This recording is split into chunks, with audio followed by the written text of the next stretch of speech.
My respectful pranams to all Atmajyotis. Today we are going to contemplate on the message of Bhagavad Gita. As we discussed earlier, Bhagavad Gita is Brahma Vidya, the knowledge of reality. Bhagavad Gita is Yoga Shastra, the knowledge which helps us to realize the highest reality. Let us understand what is Brahma Vidya.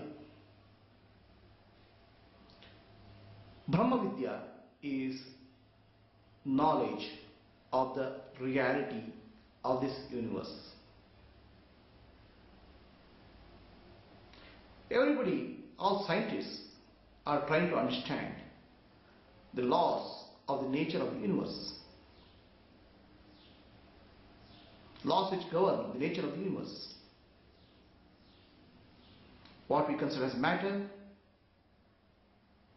is nothing but atoms and molecules. Atoms and molecules is nothing but energy. And energy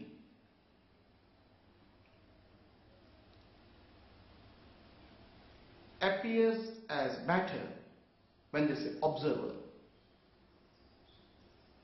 The observer affects the behavior of light. These are all some of the understandings of science, especially the quantum physics.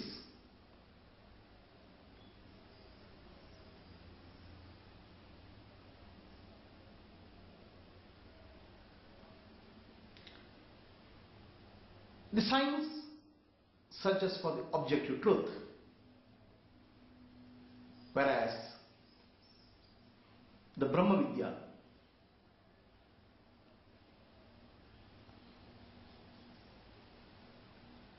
goes deeper into consciousness to find out the inner truth,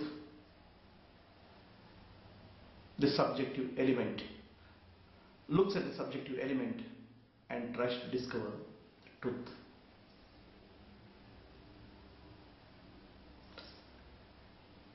The rishis, the spiritual scientists, discovered a fundamental truth. That fundamental truth is called Omkar.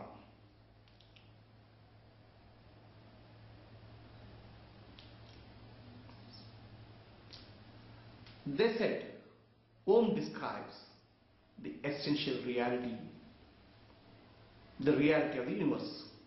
That's why it's called Om Tat Sat. Om is the pointer. Om is the reality. Brahma Vidya is expression of Omkara. The reality in unmanifest form is called Parabrahma. The Parabrahma is the foundation, substratum of the whole universe. The essential reality has unmanifest form and manifest form. Manifest form of Parabrahma is called Brahman. These are also called Nirguna Brahma and Saguna Brahma. Saguna is a manifested, the universe which manifests the energies of the Lord, Brahman. Nirguna is a transcendental nature of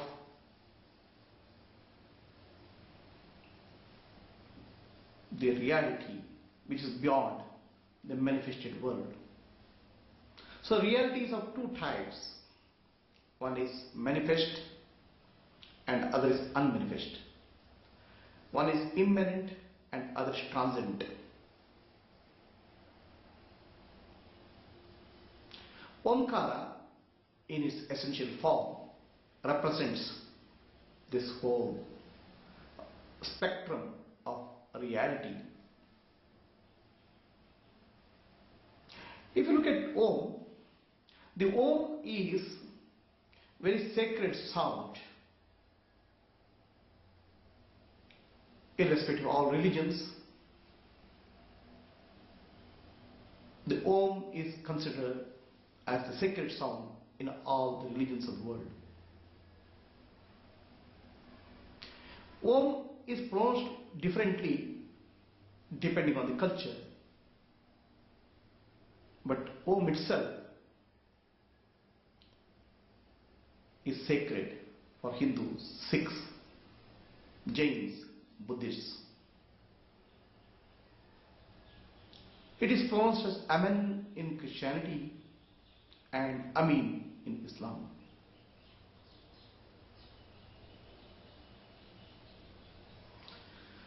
The Om has, when you pronounce Om, you pronounce A, U, Ma, Akar, Ukar, Makar, and that merges into silence. The Omkara represents the manifest universe, Akara, Ukara, Makara, and unmanifest through silence. The Om is a sacred sound which describes the highest reality called Parabrahma and Brahma, manifest reality. Saguna Brahma and Nirguna Brahma.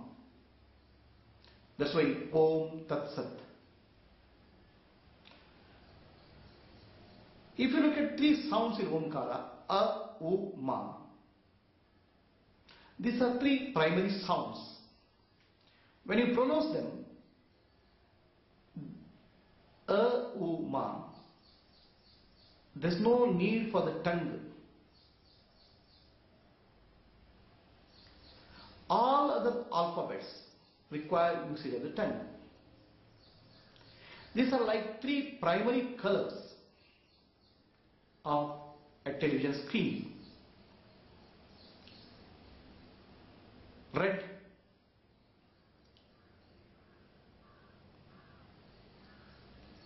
green, blue.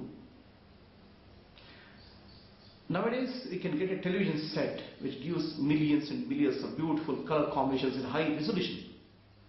But all the color combinations are formed by only three colors. They are called primary colors. Similarly, all sounds, all the names, all the sounds of the universe, all the names in the universe are composed by three primary sounds, A, U, Ma. Our tongue mixes these mixed sounds in some different proportion.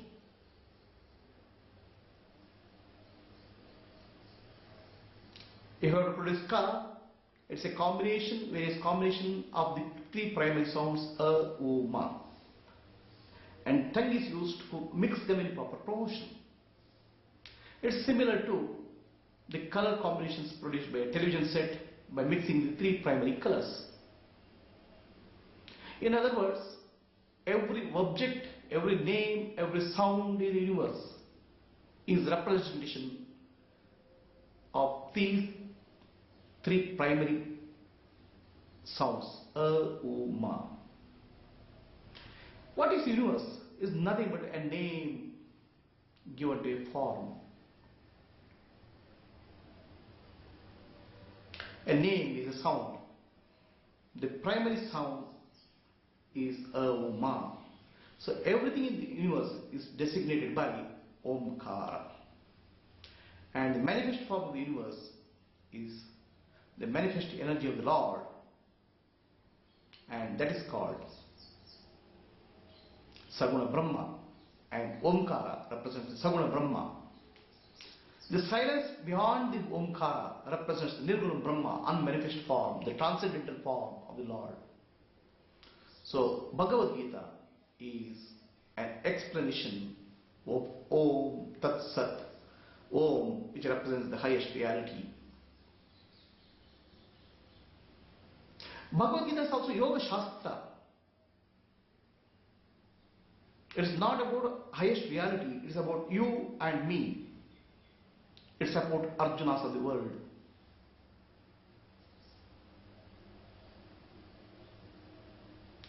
what is I? What is me?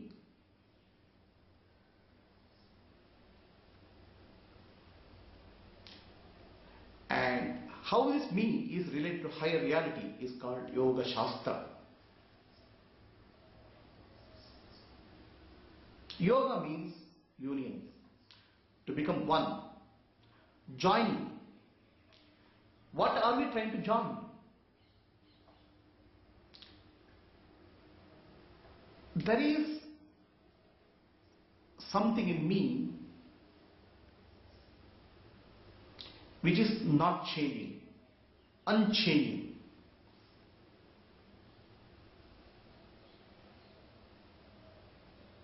I go through different states of consciousness, waking, dreaming, deep sleep, but still I remain unchanged. That's because there is something in me which doesn't change, it's constant. That is Atma. And there is something in me which keeps on changing. When I say me, I'll say I am a man, I am woman, or I am handsome, I am young.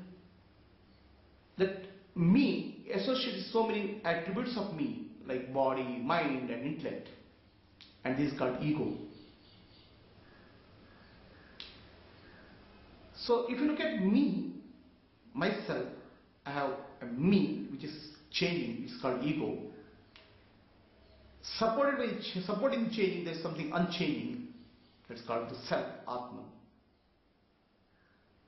Yoga is merging of this changing ego aspect with the Atman, the unchanging aspect. And unchanging aspect with the Paramatma, the Lord. Bhagavad Gita says it's a Yoga Shastra. It's a song of the Lord. It's a call of the Lord to realize our inner nature and experience the union with the Lord. The joining or becoming one of Jivatma and Paramatma. That's called Yoga Shastra. All of us are part of the divinity of called Paramatma.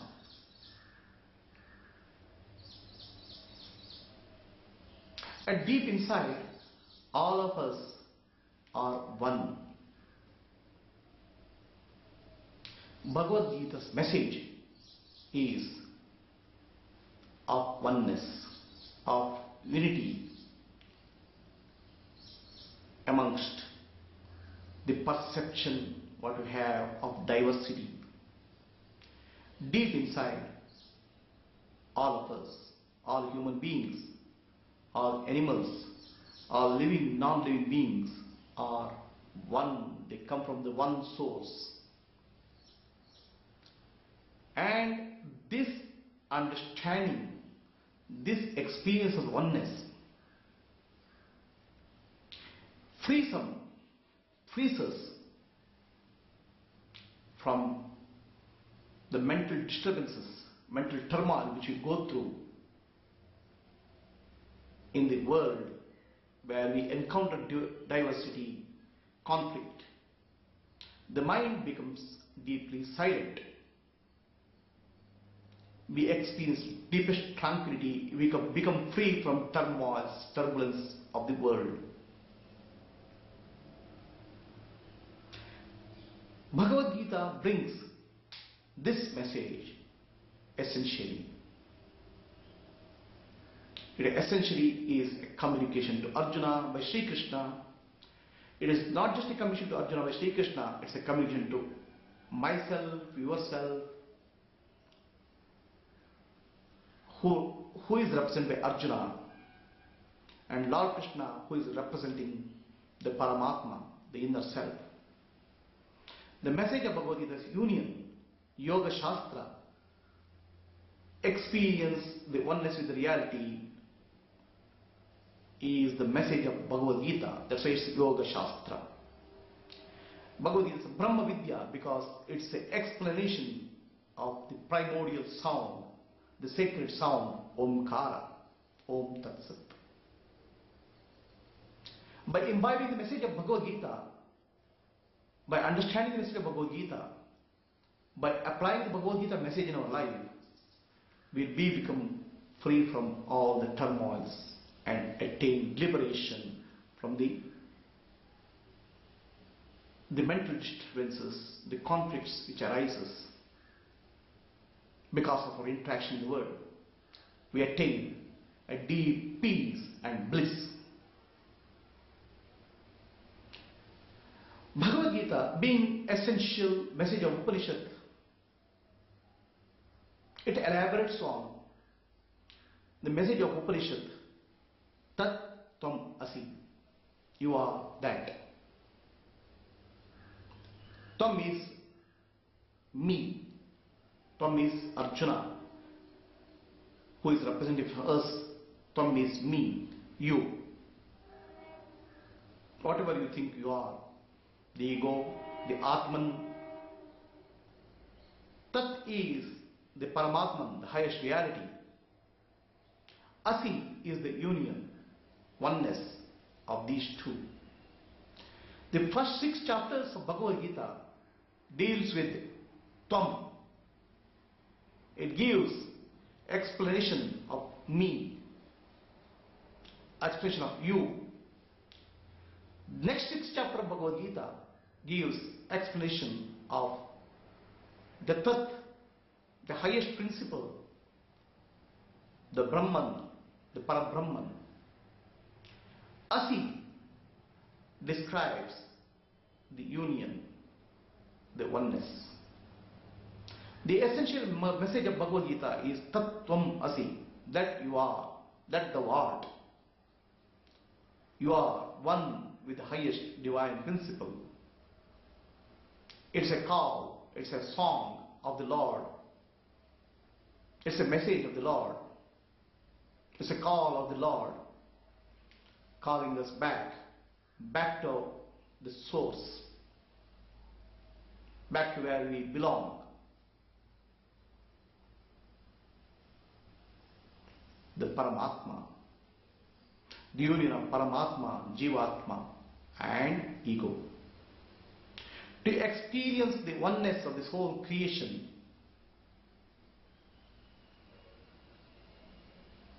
experience the oneness with the Lord. This is what Bhagavad Gita is all about.